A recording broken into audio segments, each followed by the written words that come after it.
I'm anxious to hear about the Bokoff family because I remember the tail enders here, but not all too many. But I do remember the Bokoff Cafe.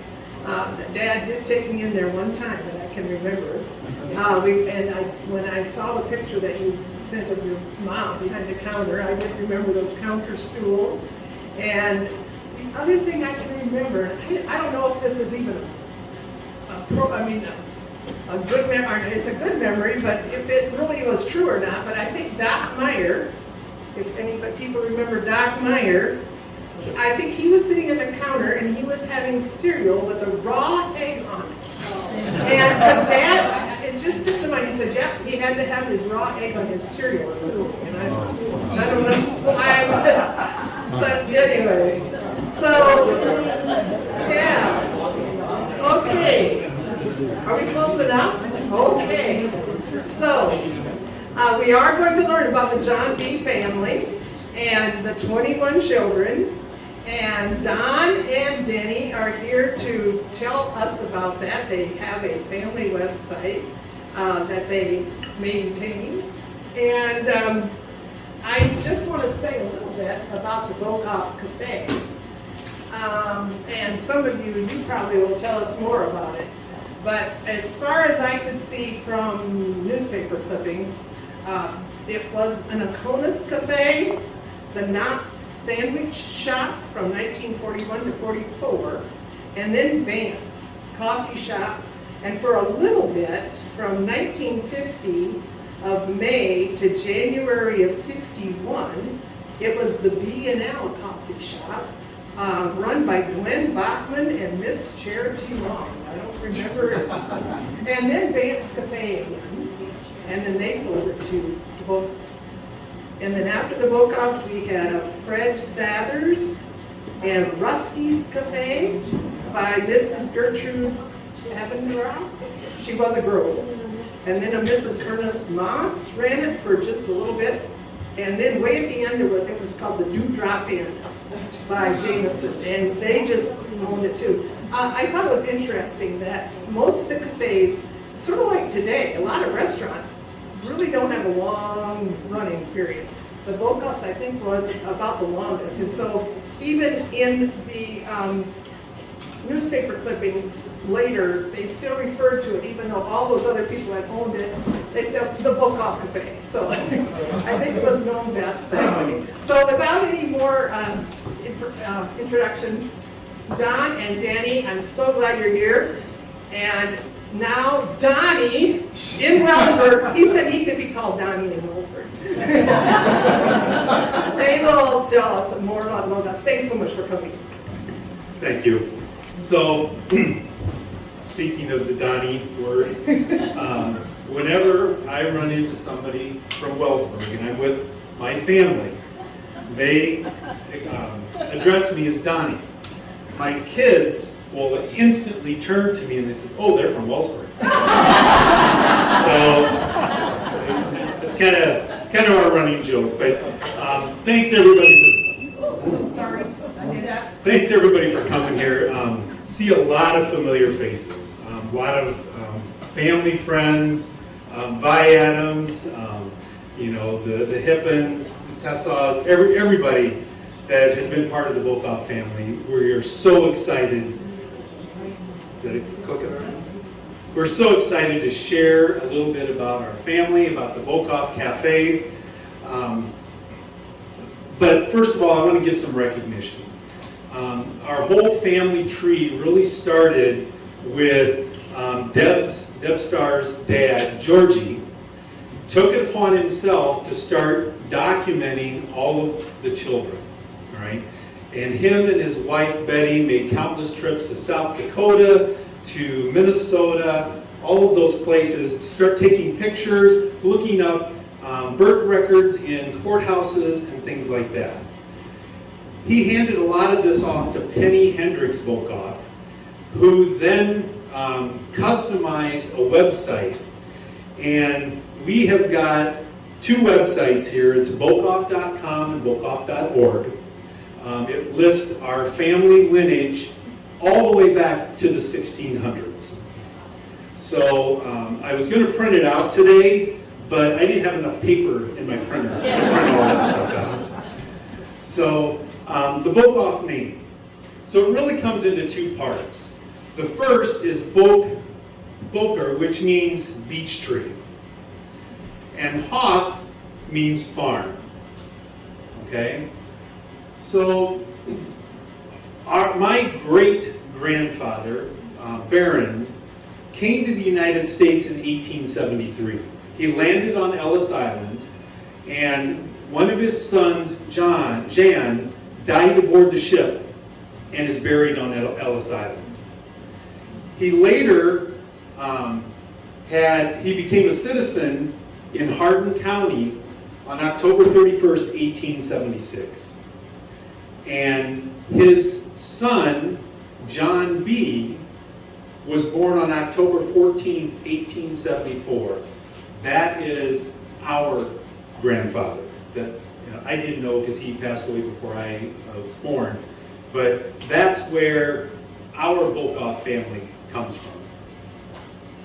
So a lot of you in business or in gatherings, you may have had something called an icebreaker where people want to get to know a little bit more about you. And they say, well, tell me something unique about you or something that nobody knows about you. The one I always used is 21. Greg does too. 21 brothers and sisters in our family, right? People wouldn't believe that. And so early on in my business career, I always had to tell my managers that, now listen, I'm from a big family, so when I tell you I have to go to an uncle or an aunt's funeral, it's just not that I want a day off. Right? Just because we have such a large family. And unfortunately, the Bokoffs in this room, we've been to a lot of funerals. Just with that size of the family. So the Bokoff family really has two parts, okay?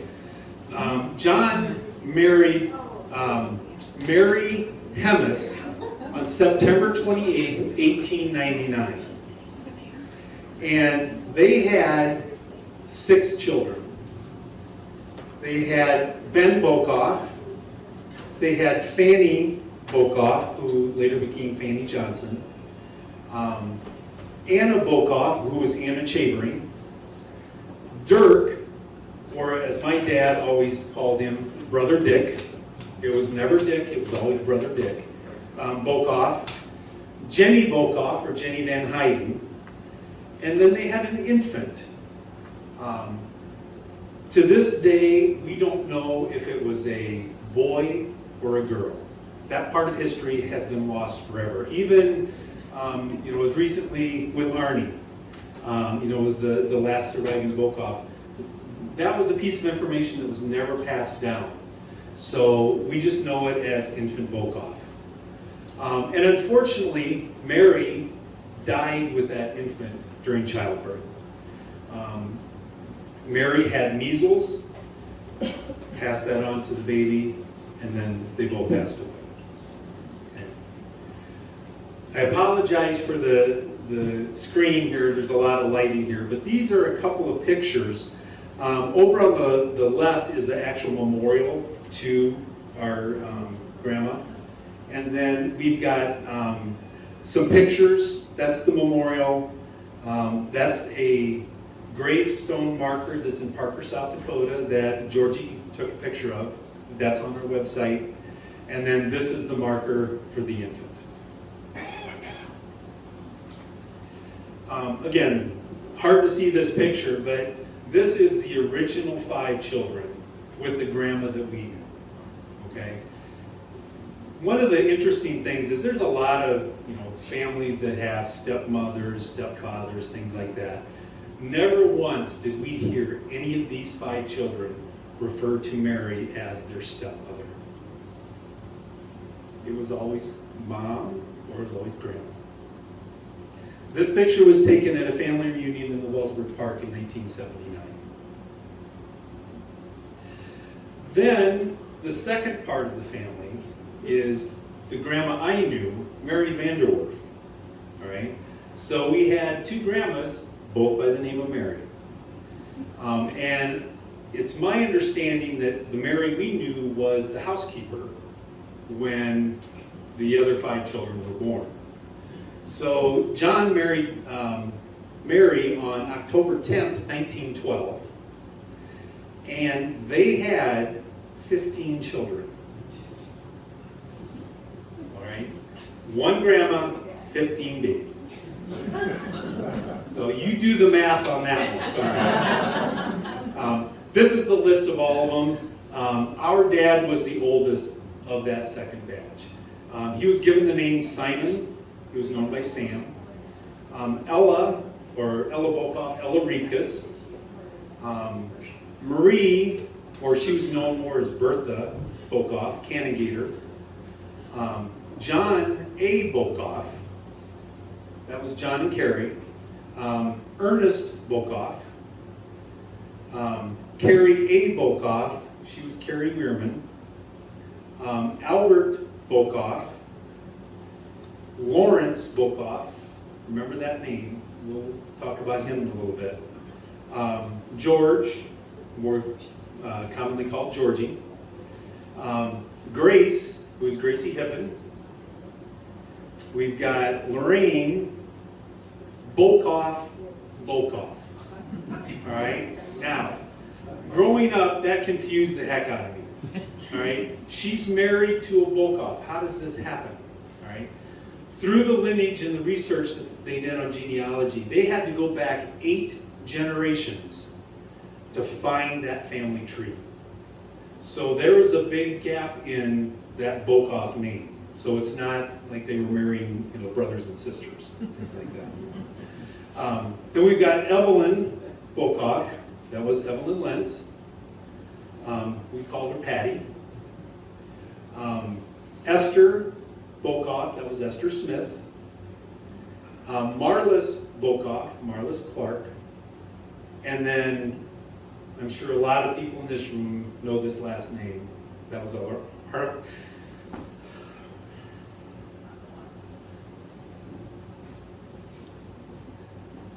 Blarney was That was our last of the Bokoff children.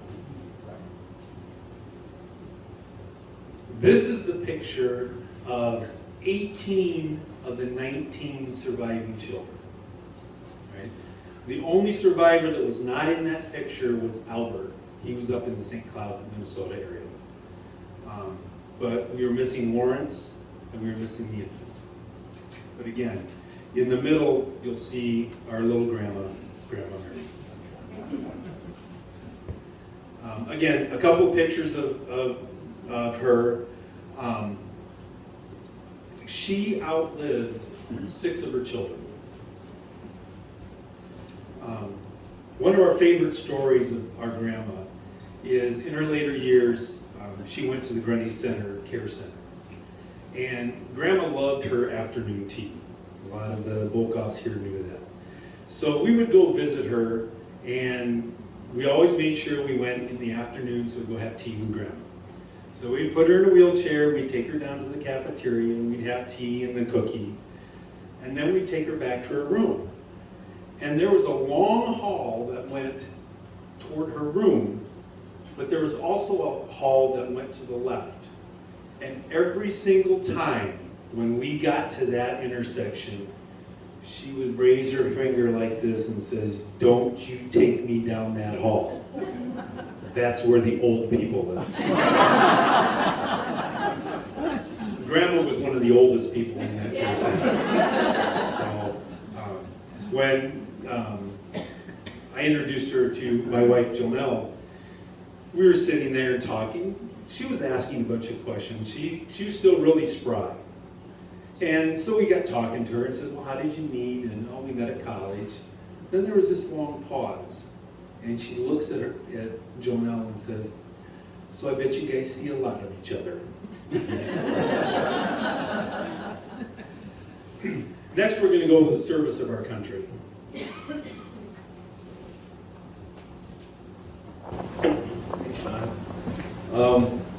That last story about Grandma in the nursing home, I'll just add a little bit to that. And so I stopped by the nurse's desk. And, oh, did you come to see Grandma today? And I said, yes. I said, no, I'm just curious. She won't let us take her down that South Hall. What is there? She said, well, those are the people who are confined to bed. And I was telling them the story.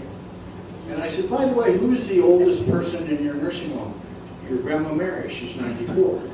So she was the oldest person at the Grundy Center. So, and I, in the course of my practice over the years, I would occasionally have some elderly person come in and say, well, I'm getting old and blah, blah.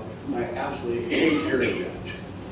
I used to say, well, I have a degree in medicine, but I don't have a degree in prophecy. So, and I would tell the story, the nurses would roll their eyes, here comes the story of Grandma Mary, not old people. So I got to remember that. As Don mentioned, the second part, which we're really very proud of in our family, and you can notice in the city park, which was just outstanding, what they did there, for service to our country. And we've listed this. First of all, my father, Sam, who was the oldest of that 15 children, he was in the U.S. Army. He was stationed with an anti-aircraft battery in Los Angeles, California. And don't know a whole lot about that. They didn't see any service. I mean, they were expecting the Japanese over California, I guess. But I do remember him saying he could see Catalina Island off in the distance. Has anybody ever been to Catalina Island? Or do you even know that? Remember that song? There are a few of you here remember music from the 40s and 50s. Santa Catalina is a dum-dum-dum. That's the extent of my singing. Anyway, number 2 was John, or we always called him Johnny. John was in the U.S. Army. He was also in the Battle of the Bulge. Uncle John was captured during the Battle of the Bulge and tied up among some trees, as I recall the story. Now, first of all, I'm going to mention another hero of our faith, 2 more heroes in a moment. We were not allowed to ask Uncle John any questions about the war. One time, my cousin Roger and I, Roger Van Hyden, we were at John Kerry's house. And boy, we thought we were going to be smart. Oh, Uncle John, can you tell us about the war? Now, my dad was not one to raise his voice, but he walked over and said, now, Uncle Johnny will tell you about these things when he wants to. Well, he never did. Of course, he died in the 60s. But my dad, probably Ernest as well, were the only people who knew the true story, and I'm piecing things together. The story that I was brought up as he was captured in the Battle of the Bulge, tied against a tree with a few other people, and they were able to work their way free and go down the hill, at which point they were fired upon by the Americans. They didn't know who they were. They're waving their hands and, we're Americans and what have you. And so he escaped. But he never told about it. Number 3 is Ernest Bogoff, and we're pleased to have his eldest son, Mervyn, with us. Now, Ernest served in the U.S. Army during World War II, and he was a sergeant, a tank sergeant. He was the receiver of, this is hard to believe, but Mervyn told the story to me a few years ago that when he and his brother would go up in the attic, they would see a Foot Locker, as I recall, he told the story. And they always wanted to see what was in there. Well, Ernest, just like John, would not talk about his service. We do know that he was a tank sergeant, and was stationed in Italy. And he too was captured. And the story goes that they were put in some sort of old barn and they escaped. Later, after Uncle Ernest died, Mervyn was able to open up his footlocker. And neatly folded there was his uniform. Now, correct me if I'm wrong, where he earned 4 bronze stars, a Purple Heart, and a Silver Star. Is that correct? It's 5 stars. Five? We just looked at his uniform just a few Yeah. days ago, and there's actually 5 stars. 5 stars. Yes. We know that the Silver Star is the second or third highest award given to the United States Army. Unbelievable. Anyway, then Albert Volkov, who served in the Navy. We really don't know much about that, but we think he served in the Pacific Theater. Lawrence Bokoff was a member of the 262nd Infantry Regiment, 66th Infantry Division. He went down with his troop transport, the USS, not the USS, but the SS Leopold, which was a Belgian troop ship. And he went down, buried at sea, and his ship was torpedoed Christmas Eve, 1944. And this is actually after D-Day.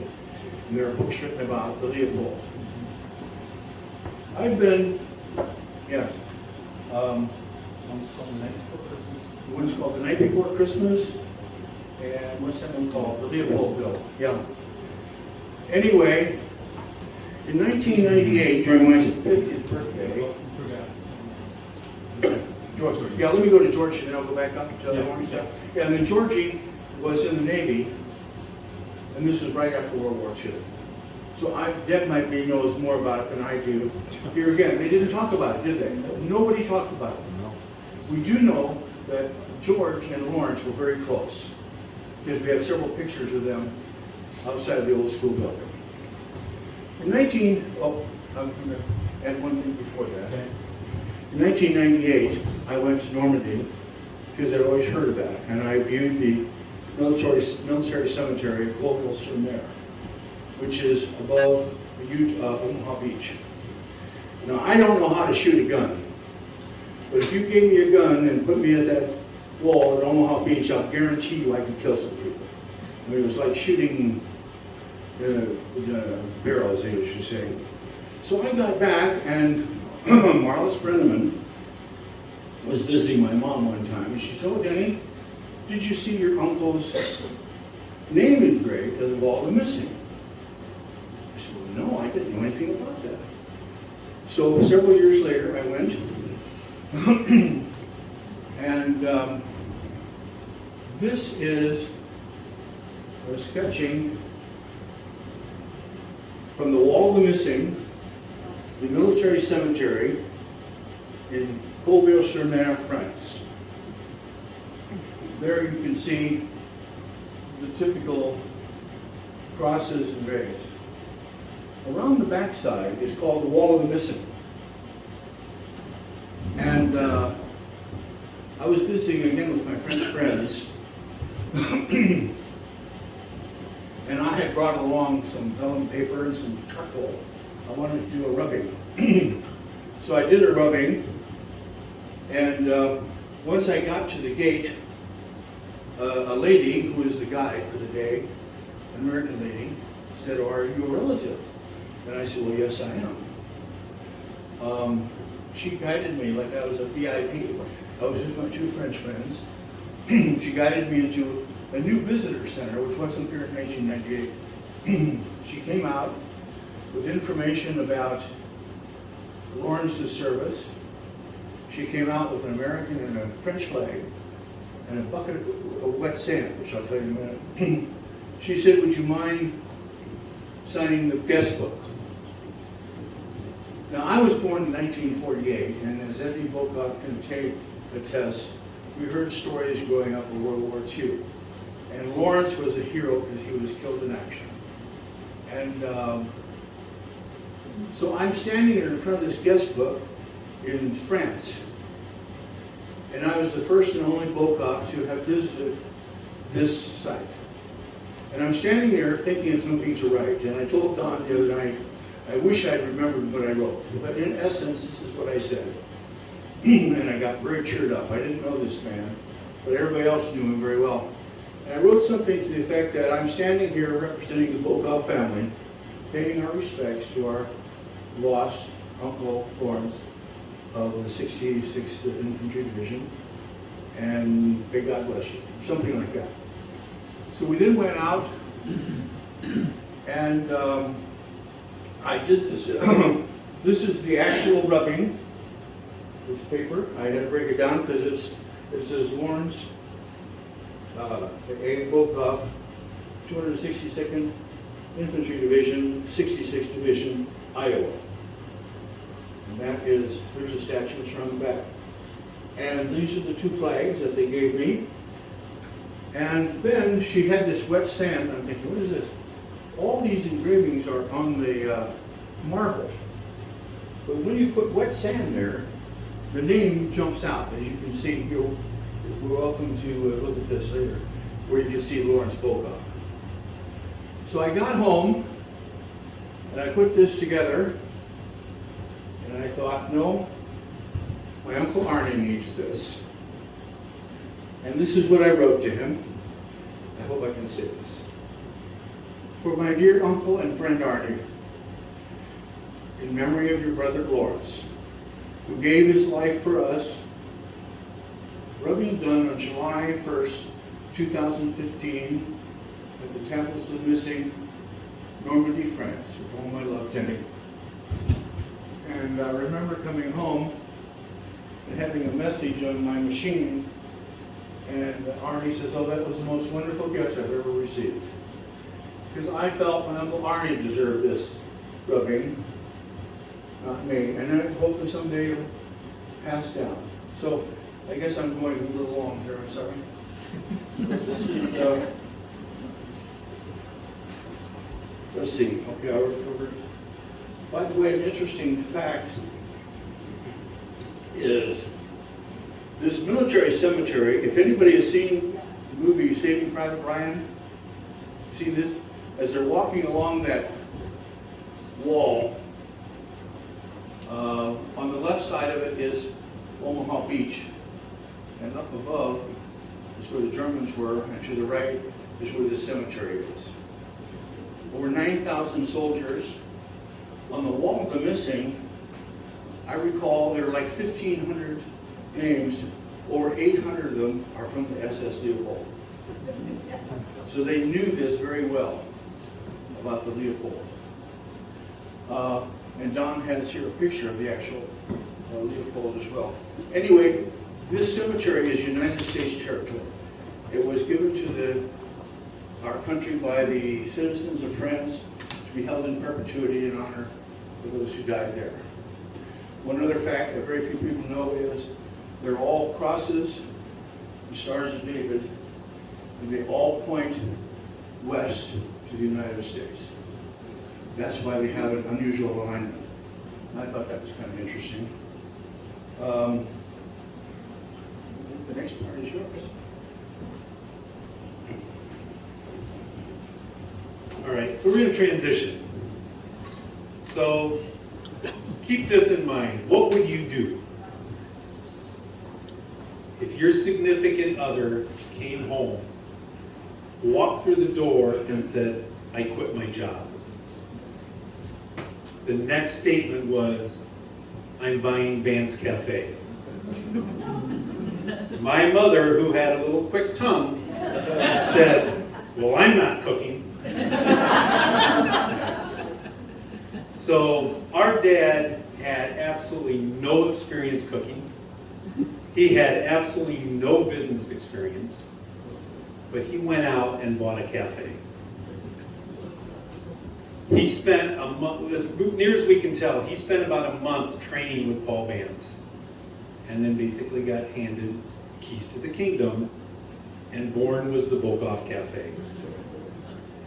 Now, we were very pleasantly surprised walking in here today because, as you'll see, we have only 2 pictures of the Bogoff Cafe. We did not have anything from the outside, no interior pictures. So we had somebody try and draw or sketch the outside of the cafe as people remembered it. I know you can't see this very well, but this is the sketch that was done from memory. And we looked at the postcard, and you would have sworn we used that postcard to do this sketch. So that's how we were welcomed into here, to see that. It was amazing. Again, these are a couple of the only 2 pictures up here. We've also got him here. This is our dad standing at the flat top cooking. And you can see, he was tall. This is like all the other Bogoffs. So he was bent over to cook.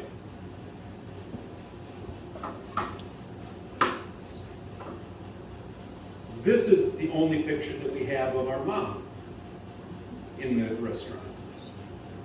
And we were able to blow this up enough to see the calendar. It was October 1956. Again, those are the only two pictures that we've ever been able to find in the restaurant. So I know that the foundation put out a kind of a call. If anybody has any pictures or anything like that, we would love to pay to get a copy.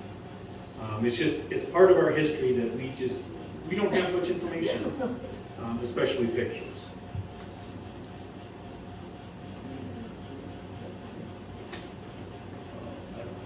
Sorry about the light. It's one thing we didn't calculate was not being able to see, but I have a printed here. So I was present in our kitchen in 1956 when my dad came in, who had been working for Leonard Gelder at the time, building homes in the post-World War II era. And I mean, it was a shock. I mean, in 1956, you were lucky to have it, well, many people were employed, lucky to have a good job. And how many people changed jobs back then, like they do now? They certainly didn't. And I just remember, when Don related that story perfectly well, I'm doing it. And so he did this apprenticeship. Paul Bantz, in fact, if you don't know it, Paul Bantz was an Army cook in World War II. And if any of you remember the Beetle Bailey cartoon strips, Paul Bantz would have been that cook. With an apron around him and a little hat. He wore this little white hat. My dad chose not to wear the white hat, I guess. So anyway, he literally did a 1 or 2 month apprenticeship with Paul Bantz, and there was one in the cafe. Now, just a few interesting things when Don and I were talking about it. He said, well, just try to remember as many things as you possibly can.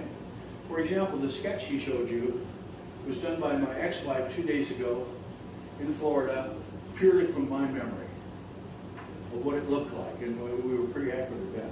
So anyway, Wellsburg, Iowa, I'm always sad when I drive down this thing now because I can see Beving's Hardware, and the tavern's still there. I guess that God meant it to stay there where it's there. The implement dealer, Boken's Drug Store. I believe I have this right. Correct me if I'm wrong. There were two hardware stores, Beving's and Ammons. Is that right? Yes. And it wasn't until I saw Pam Ammons' picture in one of my yearbooks I thought, okay, I remember her, because she was pretty stunning. I still remember her. Anyway, what was it like in 1956? I grew up on Main Street. I was I slept in a cot in the back room when we were too late, what have you. The local businesses came in at about 6 o'clock for breakfast. Now, we had a sign, it doesn't show on this, there was a sign jutting out of the wall, Sentiment, or the post office, which said cafe. It was an old-fashioned neon sign. And the cafe was not officially open until you flipped the switch, which was my duty in the morning when I was living. And these guys would sneak down the stairs and look through the window. And my mother would occasionally open up a quarter to 6. Many times she made coffee in the dark. She didn't want her routine spoiled. However, at 7 o'clock sharp, the cafe light went on, and within 15 minutes, the counter was full. The local businessmen would come in and have breakfast, whatever. Now, I don't remember the Dr. Meyer story. Could very well be true, If you walk in, a guy like Greg here says, well, Stan, I want 12 eggs. He'd probably put 12 eggs on a plate for you. Then at night, all the stores opened at 7 o'clock sharp. All these businesses, 7 o'clock sharp, they were open. But at 9 o'clock, and I'm talking 9 o'clock, not 9:02 or 8:57, at 9 o'clock, all the businessmen came in for coffee. Coffee was 5 cents a cup at that time. No refills, but 5 cents a cup. And that was just routine. Then after they left, Dad would be making pies. Now, Dad is known for his pie, was known for his pie making thing. And in tribute to Dad's pies, the kind people at the Historical Foundation came up with some fruit pies. But his biggest one was apple and probably cherry. Now, if there was a funeral in town, Merrill's over there, so Merrill's family was essentially involved in every funeral that ever took place here. Not that you did anything wrong, Merrill. To my knowledge, Well, there was a Bevins, they were in the funeral business. Bevins had funeral business too. You're thanks for correcting me on that. But anyway, if there was a funeral, you had to call in by about 8 o'clock, because that's when Dad made pies. So typically, if there was a funeral, you'd have 2 or 3 more pies to have. His daily special, somebody came up with a piece of paper there. Daily special was 45 cents for lunch. And that might include a slice of ham, mashed potatoes, gravy, and say a side of corn. 45 cents. We had daily suppliers come in. Gordon Junker would come in. He would stock us with ice cream. And I noticed there's a Gordon Junker box down there of ice cream. He would come in and he would just open up the refrigerator and fill it up, and then he would sit there and Mom would make him have a cup of coffee ready for him, and I think usually a donut. And the bread at the time was Peter Pan. I remember that for some reason. Okay. We had a dinner group that would come in. Not many people, who was it said they'd been to Bokoff's Cafe for one time for dinner? Only one time. Somebody was there earlier. 5, did you used to go and... No, Kenny wouldn't spend a couple of bucks buying dinner for you, right?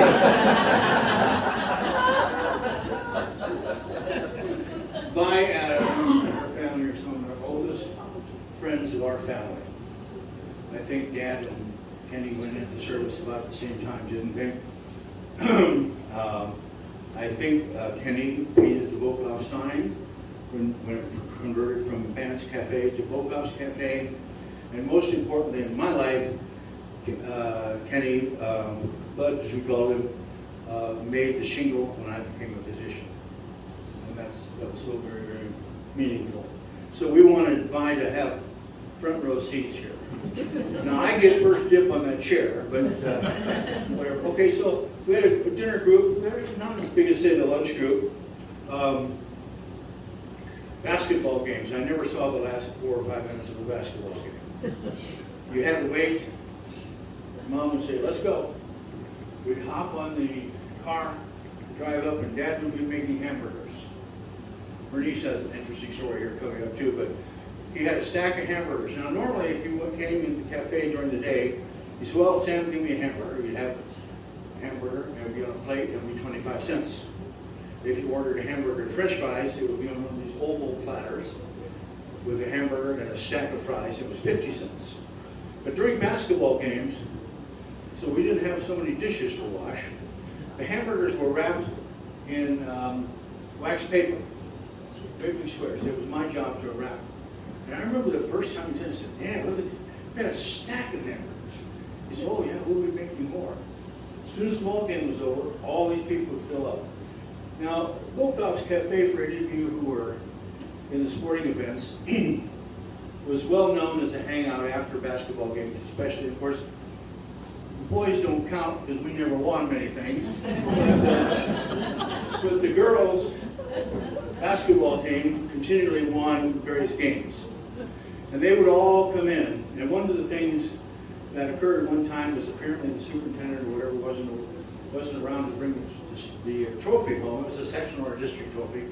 So that started the tradition of bringing the trophy into Bokoff's Cafe. And I remember as a kid saying, I'm 10 or 11 years old now, and these are pretty impressive times. And they came in one time with this trophy, and well, where's Sam? He's back there. And so Philly gets Sam, so they had to go back and get Dad out from back, so they would be sure to show him the trophy. And then one of the things, as I recall, this may or may not be accurate, but I recall Dad initiated, because that was such an honor, Dad initiated a thing, the person who scored the most points, girls of course, boys don't count, whoever scored the most points got a free hamburger. Well, who was the top scorer tonight? It was so-and-so and so-and-so. And I got thinking about it, driving here today. I thought, you know what? The poor three girls who played guards never got a free hamburger. I just thought of that 50 years, 70 years later.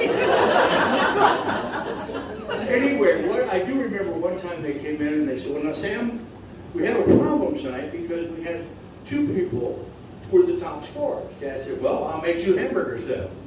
And they would come out with a hamburger. It was standing room only for basketball games. And that was a lot of fun. But Dad, unfortunately, never saw basketball games until much later in life. And the good Lord actually took him on a cold January night, walking to a basketball game at Wellsboro High School. Then, when it wasn't basketball time, my dad initiated something called Friday Night Fights.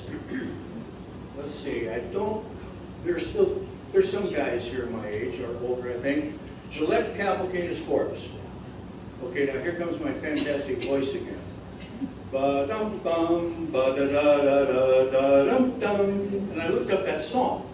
And so Dad would prepare hamburger specials or something, and he would set a little TV on top of the refrigerator. At that time it was probably 13 or 15 inches. And he would have he loved the fights, the boxing fights. And to this day, I enjoy watching boxing on TV, and I always think of him and his boxing crew. And I actually looked up that song, which was composed and commissioned by Gillette. And Gillette Razorblade sponsored it because I read a history on this. They weren't doing so well.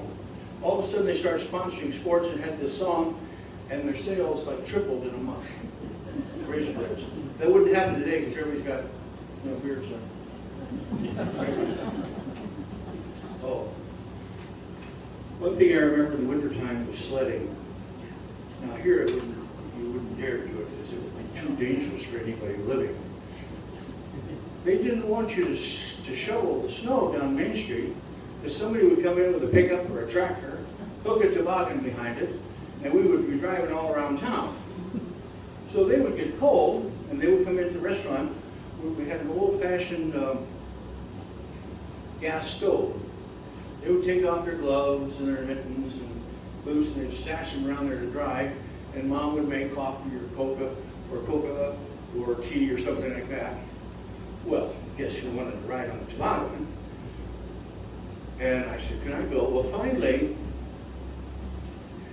somebody consented to personally watch over me, and I got to ride on the toboggan. But I have to tell one more story. I think maybe I forgot to write it. It was a hangout place. And so there was a fellow in town by the name of Roger Curtis. Try to be, you remember Roger? He would take 3 of these chairs to sit on, wouldn't he? Huh? One big guy. Well, try to be politically correct here. He came from a difficult situation, we'll say that. So he would come into Dad's restaurant and, hey Sam, anything I can do? I mean, literally, he would come in hungry sometimes. So Dad would he would take out the garbage off the floor or whatever, and Dad would feed him a hamburger or chicken. One day I was sitting at the counter. We used to have a little talent show in grade school, and I was assigned the poem Peter Piper. And I'm sitting at the counter with Dad looking at this, and my dad goes, holy cow, you have to know this by writing? Yes, I do. In comes Roger. Hey, Sam, what do you got there, Denny? And he picked his soul. Peter Piper. Dad said, well, you know that? Oh, yes, I know that. He said, well, how in the earth? He's supposed to memorize this by Frank. I can teach him that in about half hour, Sam. Dad said, you can teach him that poem in a half hour. I'll give you all the hamburgers you can eat. Yeah, okay. Now you know who Roger Curtis is. So anyway, maybe only 20 minutes later, Roger says, Sam, come out here. Sure, you're not ready? He says, yes, I am. So Dad, it was maybe 8 o'clock at night. So Dad made me stand in the middle of the restaurant and recite, Peter Piper picked a peck of pickled peppers. A peck of pickled peppers Peter Piper picked. If Peter Piper picked a peck of pickled peppers, where's the peck of pickled peppers Peter Piper picked? I memorized that 65 years ago, people. I remember it. And so I was standing in the middle, and of course all the patrons are clapping. And Dad said, sit down, Roger. And he said, want some fries with that? Dad came out with the biggest platter that the restaurant owned.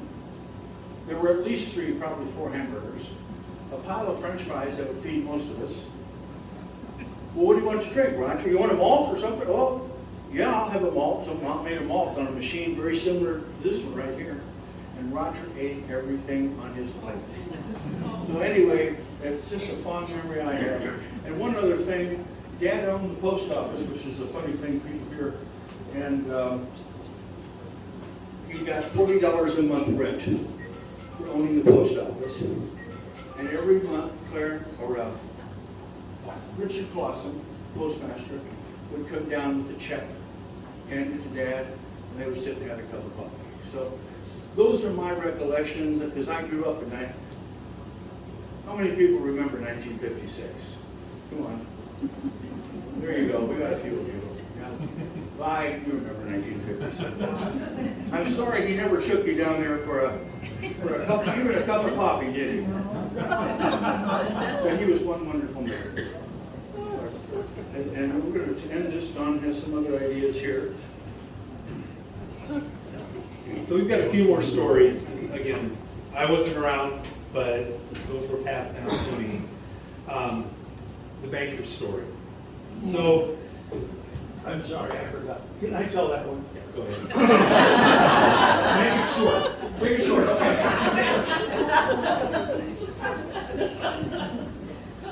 My dad owns a restaurant, and on one busy noon, in walks Mr. Ballard, the banker. Tell her the first part of it, though. I went to the banker first. Yeah, oh yeah, that's right. My dad wanted to buy this restaurant, went to the banker. Well, Sam, what do you know about restaurants? You're a carpenter. I can't loan you the money. So, I'll tell you where you got the money eventually. Several months later, in the middle of a busy lunch hour, in walks Mr. Ballard.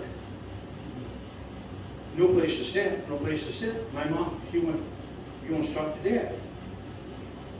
Bad timing, typical banker. Anyway, I'm in the kitchen because I remember this story. And she goes, Sam, Mr. Ballard's here. Well, what does he want? Well, he wants to talk to me. Well, he said, I can't do this in the middle of lunch hour. But he insisted. So Dad came out, he walked as far, this is the kitchen, he walked as far to go here and pulled out his usual 7-Up. Mom had seated him in the only spot available, the worst spot by the counter. And Dad says, oh, what do you want? Sam and Ballard looks around and said, well, I wanted to talk to you. He said, it's lunchtime. He said, well, Sam, when you're done, why don't you come over to the bank? It looks like you're doing a good business. We'll talk about that loan. Now, first of all, my dad didn't swear.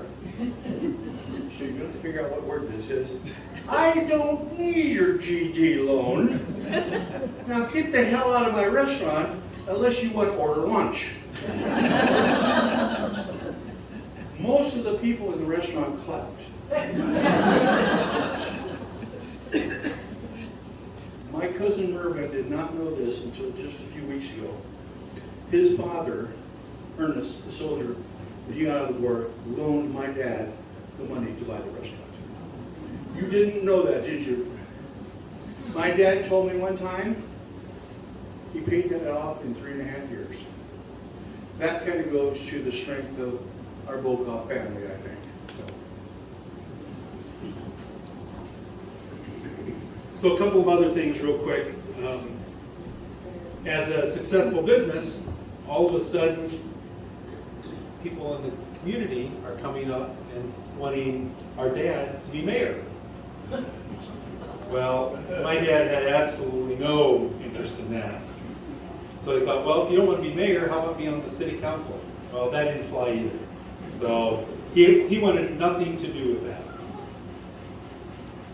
Mom learns to play cards, and Bernice and I were just talking about this. There was a back room of the restaurant, and between the lunch and dinner, or maybe later at night, people would come in there and play cards. Well, quite a few times there would only be maybe 3 people that would come in there, and the game of choice was Pepper. Well, to play Pepper, you need 4 people. My mother had never played cards before. My dad made her go from the counter to the back room and says, here's your 4th player, but you have to teach her how to play cards. That's how our mother learned to play cards. And any of you that remember her, you know, she never met a card game she didn't like or wouldn't attend. The last story, before and we'll share this, but we had a great time putting this together. But one thing that we really figured out is as we were going through all these pictures and all the Bokoff pictures, Deb just brought us some more. History was not handed down to us by talking, you know. None of the war stories were ever recounted, anything like that. A lot of the pictures had no names on the back. So as we're standing here in the Historical Foundation, if we can just leave you with one thing beside all of these anecdotes, please start sharing your family history or any other history that you know of. If you have older pictures or even current pictures, I mean, we're looking through pictures of our kids that are in their 20s, and we have to say, okay, is that Sammy? Is that Jesse? You know, those are our own kids, right? Write something down on the back of them so when you hand these things down, that people will know this. Okay. So final story. Some of you may have seen this walking in. These are York mints. This, something similar, obviously packaging and everything has changed over the years, was sitting on the end of that counter. And nearest we could tell they were 2 cents. All right. Well, some gentleman one day, and we don't know who it was, again, because history wasn't really important to pass down, came up to my mom and said, you know what, Tilly, I'd really like a mint, but I only have a penny. So my mom looked at him, looked at the mint, opened it, broke it in half, took the penny, he got half of a mint, she got half of a mint. Well, as you know, in Wellsburg, that story made the rounds just like that. I don't know if there was ever a 2-cent mint sold in that restaurant again. When my mom was telling us this story, after the restaurant closed, she never had another mint. She couldn't have them because she just had too many. So the last thing we want to leave with is, what do you remember? Again, we're missing so much history, especially with the Bokoff Cafe. We've got quite a bit on the Bokoff family, but we would be interested to hear any stories that you may have. And I'm going to put Bernice on the spot first, because she shared a story with us that we had not heard before. So we'll start with her if she doesn't mind.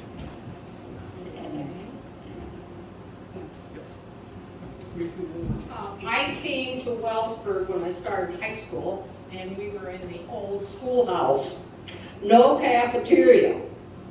So in 1955, we got to go uptown at noon, and we would run up at the noon hour to Sam and Tilly's Cafe to get lunch.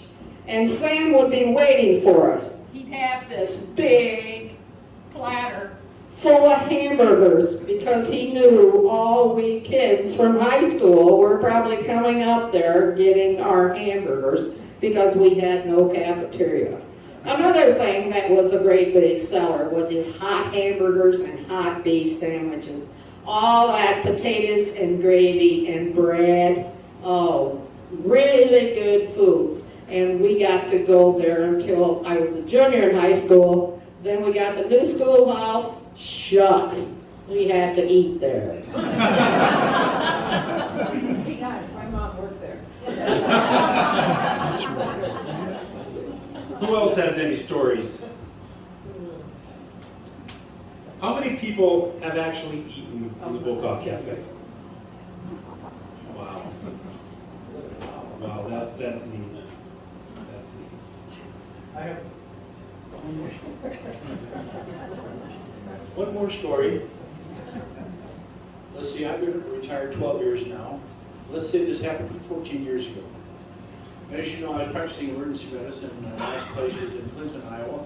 And so, the doctor, the next patient's room 6. Now, for some reason, every time I tell a story of a patient, I remember what room they're in.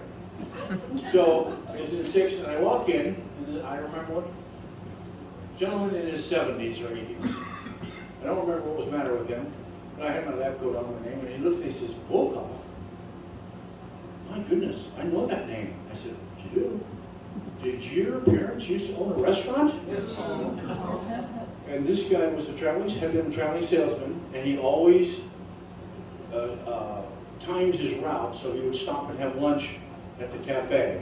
And this was a story just 14 to 15 years ago that I was told. So it was, obviously it was kind of fun to hear memories of your parents remembering it. And I do remember, I know during Arnie's funeral, just a few weeks ago, somebody came up to me and said they had worked there as a high school student. Any of you here? I can't remember who it was. But we when Dad bought the restaurant from Vance, we inherited Gertie and Ella. You remember Gertie and Ella? Now Ella always made darn sure that I had my Bible verse correct. Gertie was a little bit more direct. If you're not going to work, then just get out. But then, because we had some stragglers in those days. And then in the summer, Dad retired 1 or 2 college or high school kids. So, anybody else have any stories? Danny? Yes. Yeah. Hold a minute, just a minute. Give me the microphone. I go back a little further than the 50s. And just had to tell you that I worked with Tilly when I was in, let's see, I graduated in 48 at WHS. And so that would be about 46, 45 that I was working with Tilly, and maybe 47. I only worked on Saturdays and at the ball games and things like that. But I remember her so well, we had good opera times. Like plenty other things I could tell you, but Now, there used to be a restaurant right in the corner where Iowa Radiant Heat was.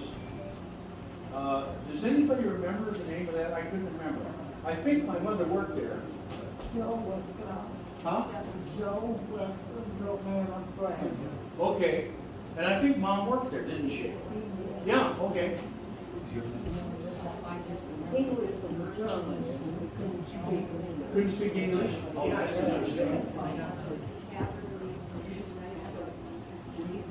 Well, thank you, everybody. We really appreciate it. We had a lot of fun putting this together. Even more fun sharing our stories with you. Come on up, take a look. But by all means, have a full mint. We're not going to charge you 2 cents. Thank you.